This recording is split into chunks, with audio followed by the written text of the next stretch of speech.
안녕하세요. 최강 임선생입니다. 이제 생활과 윤리 새로운 시리즈를 영상을 제작하고 있습니다.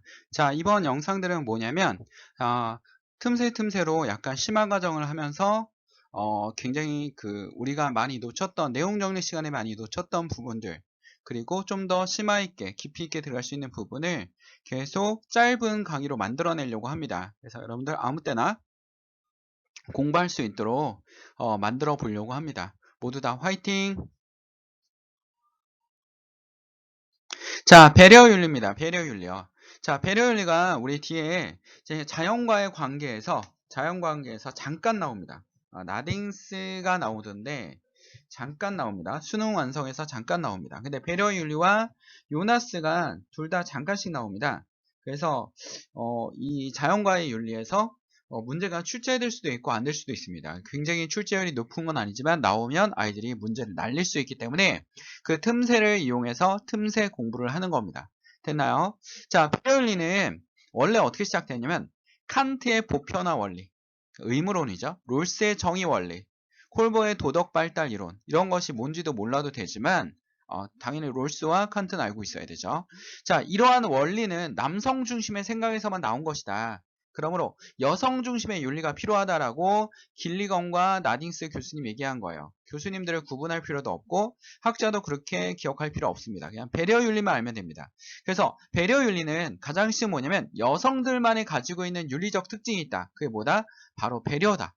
이 배려는 따뜻한 배려, 정의와 배려는 두 가지 상호 의존적이다. 이렇게 비판했지만 이것도 필요하고 이것도 필요하다. 배려도 필요하고 의무론도 필요하고 정의론도 필요하다. 그러므로 정의와 따뜻한 배려, 이것만 여성들의 중심의 윤리다. 그러니까 여성 중심의 윤리가 뭐냐면 배려, 동정심, 인간관계, 책임, 자기희생, 이런 것들을 굉장히 중시하는 것이 여성들만의 단어다라고 얘기를 하는 겁니다. 그래서 자, 이런 단어를 많이 써. 이성보다는 감성을 중시하고 타인과의 관계성을 중시하고 연계성, 관계성, 그리고 자, 행위자의 이 배려를 할 수 있는 행위자의 심성을 중시하는 것.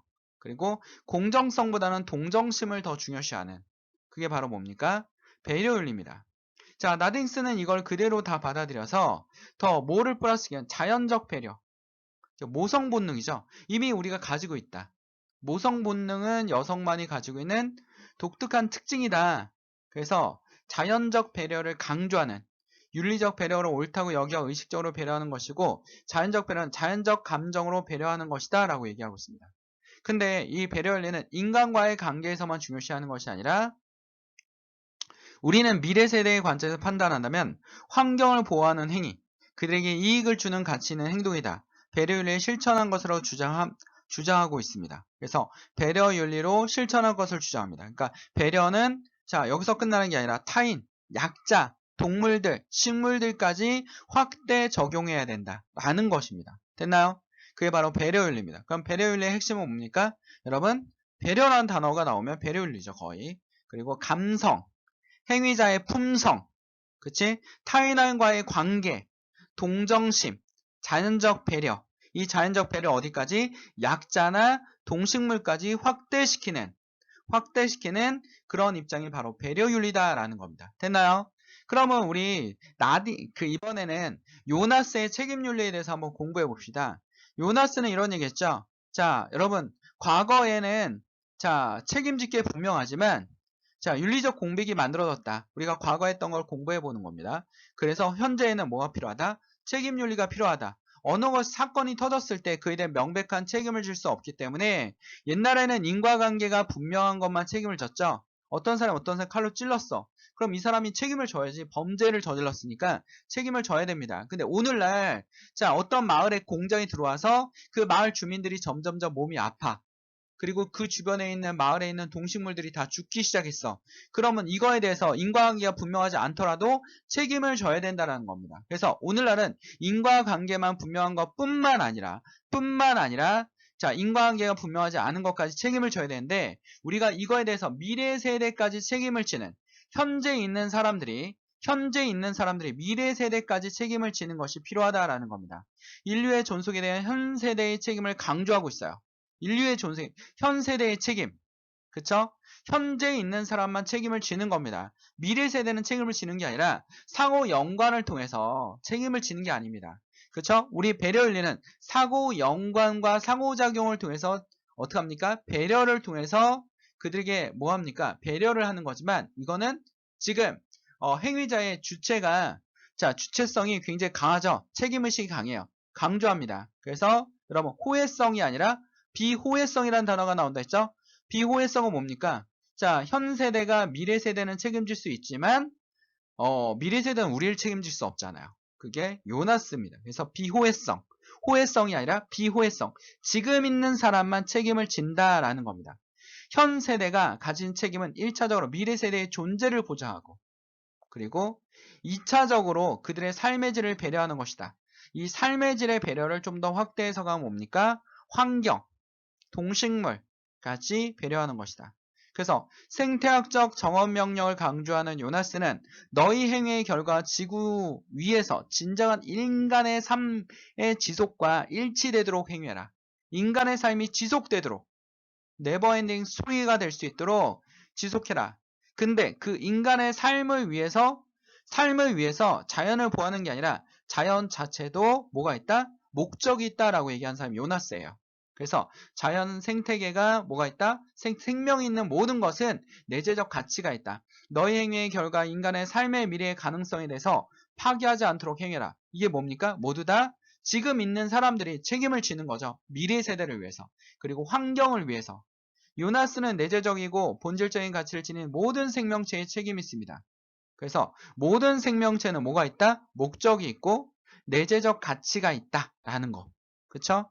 자, 나중에 여러분, 자, 이 사람하고 레오폴드하고 한번 비교해보고 테일러하고도 한번 비교해 보겠습니다. 지금은 여기까지만 할 거기 때문에 너무 깊이 들어가면 힘들어하니까 자, 한스 요나스하고 베려는 둘 다 뭘 강조하고 있다?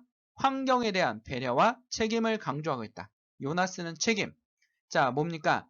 나딩스는 배려윤리는 뭡니까? 배려를 강조하고 있죠. 배려를 강조하고 있습니다. 그러면 문제에서 어떤 식으로 문맥이 나오는지 좀 우리가 적용을 한번 해보도록 할게요. 자, 책임윤리와 배려윤리 중에 어떤 거냐라는 겁니다. 배려는 배려하는 사람과 배려받는 사람의 상호성을 강조하죠. 완성된다. 이건 누구만 찬성할까요? 당연히 배려윤리만 찬성합니다. 그러면 책임윤리는 왜 이걸 책임윤리는 이거에 대해 찬성하지 않을까요? 요나스는 일반적인 성격입니다. 그러니까 행위의 주체자가 일방적으로 책임을 져야 되는 겁니다. 그리고 당위적 책임입니다. 내가 책임지는 거지 저 사람이 책임지는 게 아닙니다. 내 하나하나. 그쵸? 미래 세대에 대해서 내가, 환경에 대해서 내가 책임을 지는 거지 상호성을 통해서 하는 것이 아니라고 이 상호성은 요나스와 맞지 않아요. 됐나요? 그래서 이러한 문맥이 나오면 누구만 맞는 겁니까? 배려윤리만 맞는 겁니다. 현 세대와 미래 세대 간의 상호 의무를 존중하는 새로운 윤리가 요청. 상호 의무를 존중하는 거는 요나스는 아니죠. 배려도 마찬가지입니다. 현 세대와 미래 세대에 대해서 어떻게 합니까?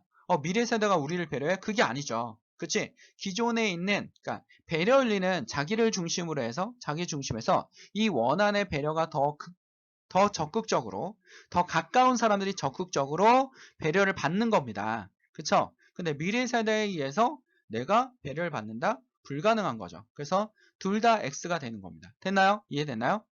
자, 윤리의 범위를 타인뿐만 아니라 동식물과 지구의 환경까지 확대한다. 윤리의 범위를 자 타인뿐 아니라 동식물과 지구의 환경을 확대한다 한다면 배려윤리도 맞는 거고요. 배려윤리도 맞는 거고 책임윤리도 맞는 겁니다. 왜냐하면 자 배려윤리는 우리의 배려의 범위를 친밀한 사람으로부터 타인 봐봐요. 친밀한 사람 원으로 본다니까요. 동식물, 지구 환경까지 확장할 수 있다라고 교과서에 써 있습니다. 그 다음에 요나스는 지구의 전 생태계와 모든 생명체, 자연이 그들에게 허용한 것, 즉 그들의 고유한 목적 자체에 대한 존중을 요구한다고 주장한다.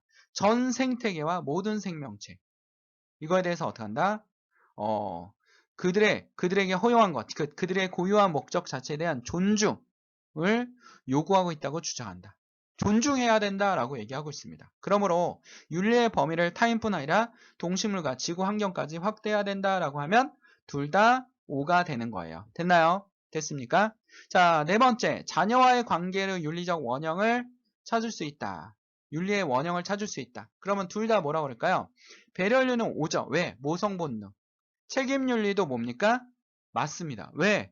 부모가 자식을 생각하는, 요나스는 그런 얘기를 했거든요. 부모가 자식을 생각하는 배려윤리는 자연적 배려로 모성 본능입니다. 그쵸? 모성 본능이니까 우리가 배려할 걸 미리 가지고 있다. 왜? 자녀에 대한 그 배려가 나타나지 않느냐라는 거고요. 그 다음에 요나스는 미래 세대한 현 세대의 책임. 현 세대는 부모고 미래 세대는 자녀란 말이야. 이거에 대해서 옛날에 문제를 자식에 대한 마음 맞습니다. 이것도 맞아요. 그러니까 요나스는 어머니 입장에서 얘기하는 거, 배려 윤리는 어머니 입장에서 얘기하는 거고요. 어머니 입장에서 얘기하는 거고, 요나스는 부모의 입장에서 얘기하는 겁니다. 됐나요? 그래서 부모의 입장에서 자식을 생각하는 마음이고, 배려 윤리는 모성 본능을 얘기하는 겁니다. 됐나요? 이해됐나요? 자, 그래서 이렇게 해서 책임 윤리와 배려 윤리를 비교해 봤습니다. 여러분에게 많은 도움이 되었으면 좋겠습니다. 됐나요? 자, 구독, 좋아요 해주시면 선생님이 힘이 됩니다. 모두 다 화이팅!